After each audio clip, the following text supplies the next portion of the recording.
So whatever goes around comes around. Now, I'm not talking about poor financially here. Just came from Africa. You travel there all the time.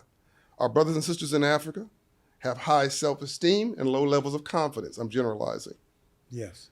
They have high self-esteem because their mother and father are home, and they see doctors and lawyers who look like them, and so they have a normal system, and they have high self-esteem, but they have low confidence because their skills have not been tested in a leading market economy. Wow.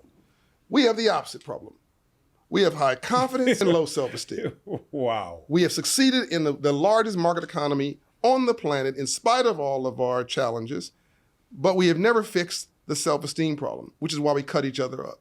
So the first thing we got to do is have to knock it off, start having honest conversations, because Black folks come to church because it's the therapist that is socially acceptable.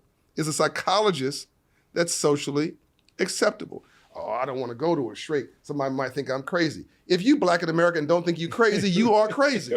Right. Take on that 10%. And you take that group. Yes. And you say, I want everybody within the next 2 years to own a home. Don't talk to me about interest rates. Interest rates were 15% in the 1980s, right?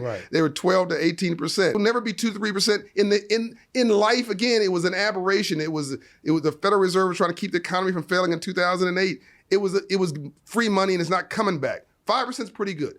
Buy a house. Will help you get into the house in an affordable way. Community Reinvestment Act, down payment assistance, earned income tax credit.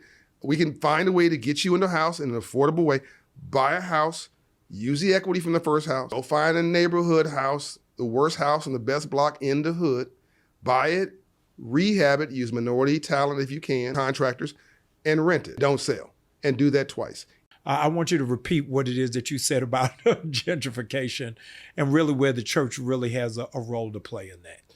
Well, I run my mouth so much, I don't know exactly what I said, but if I think what you're referring to is that we keep talking about gentrification as if it's a bad thing. It's a good thing. The dictionary definition of gentrification is literally a movement to middle-class values.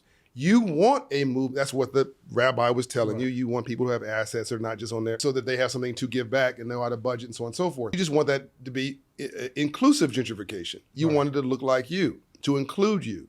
But the minute you see white kids, 22 years old, with flip-flops and T-shirts on a bicycle driving to your neighborhood, that's not a tourist, right?